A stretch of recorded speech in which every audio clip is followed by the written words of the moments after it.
გამარჯობა, ეს არის განცემა გვერდიდან მე ვარ დავით კალანდია. ერთ-ერთ საინფორმაციო საიტზე ძალიან საინტერესო ამბავი წავიკითხე. მოლდოვის პარლამენტმა 7 მაისს მიიღო კანონი, რომელიც ამიერიდან გრძალავს უმაღლეს საკანონმდებლო ორგანოში რუსულ ენაზე გამოსვლებს, დისკუსიებსა და ოფიციალური დოკუმენტების რუსულად თარგმნას. კენჭისყრამდე ოპოზიციონერი დეპუტატების ნაწილმა პროტესტის ნიშნად სხდომა დატოვა, თუმცა კანონი პირველი მოსმენით მაინც მიიღესო. Das ist fantastisch, მეგობრებო. ანუ 26 წელს მოლდოვაში, ქვეყანაში, რომელიც ევროკავშირთან ისე ახლოს დგას, როგორც არავინ და არასდროს, ამ წლის 7 მაისამდე უმაღლეს ორგანოში გამოსვლები და დებატები რუსულ ენაზეც იმართებოდა, ოფიციალური საბუთებით რუსულად ითარგმნებოდა. კი, მაგრამ რატომ? საბუთების რუსულ ენაზე თარგმნის პრაქტიკა საბჭოთა პერიოდიდან მახსოვს, როდესაც ერთ-ერთ გასაიდუმლოებელ სამინისტროში მუშაობდი. თვითონ რამ ხელა ვარ.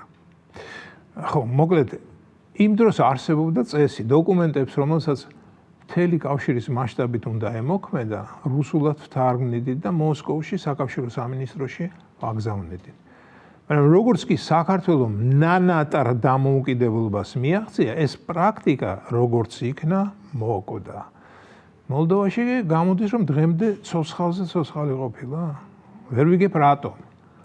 შესაძლოა იმიტომ, რომ მოლდოვა DST-ის წევრია, თუმცა ქვეყანა ამ წლის 6 აპრილს დაიწყო DST-დან გამოსვლის პროცესი და ერთ წელიწადში 27 წლის 7 აპრილს საბოლოოდ განწევრიანდება. საქართველოს DST-ში ყველაზე გვიან 93 წელს შევიდა და ყველაზე ადრე 2008 წლის სექტემბერში აგვისტოს ომის შემდეგ გამოვიდა. სხვათა შორის უკრაინა 4 წელი გამოდიოდა DST-დან. 2014 წლიდან ყირიმის მოვლენების შემდეგ დაიწყო და მხოლოდ 2018 წელს გაწყვიტა ყველა ოფიციალური კავშირი.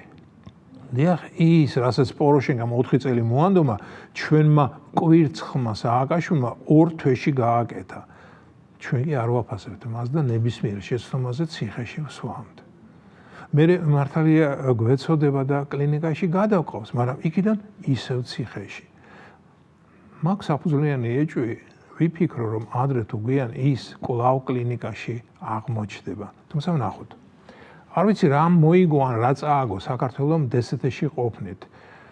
ეს ორგანიზაციაც ხომ ევროკავშირის მსგავსად თავიდან თავისუფალ სავაჭრო ზონად იყო ჩაფიქრებული და თავისუფალი ვაჭრობა ალბათ ცუდი არ არის, მაგრამ ეკონომიკური საკითხები ჩემს სფეროში არ შედის.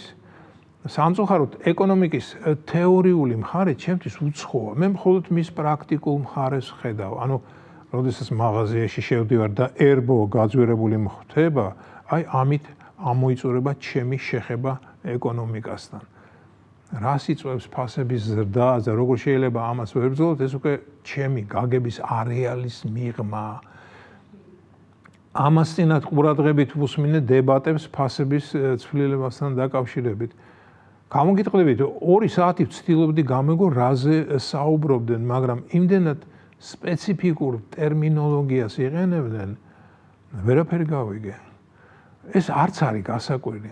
გარწმუნებთ, მე და ჩემმა კოლეგებმა ბეთჰოვენის სიმფონიზმსა და კარლ ჰაინც შტოკჰაუზენის ათემატურ სერიულ კომპოზიციებზე რომ დავიწყოთ ბაასი, ეკონომიკური დებატების წევრები ისევე ვერაფერს გაიგებენ, როგორც მე მათი ტერმინოლოგია არ მესმის.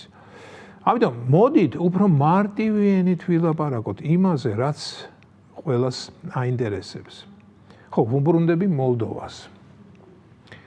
წლებია მას გვიხატავენ როგორც წარმატებულ ქვეყანას, რომელმაც ყველაფერი გააკეთა, რათა ქონოდა ბედნიერება გამხდარიყო ევროკავშირის წევრი და რომელმაც უკვე მერამდენე წრეზე გაგვასწრო ჩვენ. და ამ დროს მოლდოვა მხოლოდ ახლა მიიღო ეს უცნაური კანონი რუსული ენასთან დაკავშირებით. მეგობრებო, ხომ შეატყვეთ, რომ ევროკავშირში წევრობის მთავარი კომპონენტი რუსეთის ლანძღვა და მასთან დაპირისპირება ყოფილა. თუმცა უკრაინის მაგალითი საპირისპიროზე მეტყველებს. მიუხედავად იმისა, რომ ქვეყანა ცხელ ომშია ჩაბმული მსოფლიოში ყველაზე იმპერნალურ სახელმწიფოსთან, ეჭვი მაქვს, რომ ის ევროკავშირში კიდევ დიდი ხანს ვერ შევა. ღმერთმა ქნას ვცდებოდე. თუმცა ისიც საკითხავია, რას მოუტანს უკრაინას ეს წევრობა. მსოფლიოს მთავარი ექსპერტი რომ ვიყო, აი რას გავაკეთებდი. ყველა მეტნაკლებად გათვითცნობიერებულ ადამიანს ახსოვს, რომ 91 წლამდე გერმანია ორად იყო გაყოფილი, GDR და PRG. GDR-ს საბჭოთა კავშირი მფარველობდა, PRG-ს დასავლეთი. მაშინ PRG გაცილებით უკეთ ცხოვრობდა ვიდრე GDR. დასავლურმა კაპიტალიზმმა საბჭოურ სოციალიზმს აჯობა და ბევრი GDR-ელი ბერლინის კედელზე გადაზრომას ოცნებობდა. ჩემი იდეა ასეთია. როდესაც ომი დასრულდება და თქვათ უკრაინა გაიყოფა, იგივე სისტემა უნდა შეიქმნას. რუსეთის მიერ დაპყრობილ მხარეს რუსეთმა, ბელორუსმა და ნაურუმ მიხედონ. მეორე მხარეს კი თელმა დასავლეთმა და ცოტათი ჩვენს. მერე ვნახოთ ვინ გაიმარჯვებს. ხო მაგარი იდეა. აფსუს რა დროს არ ვარ მსოფლიოს მთავარი ექსპერტი.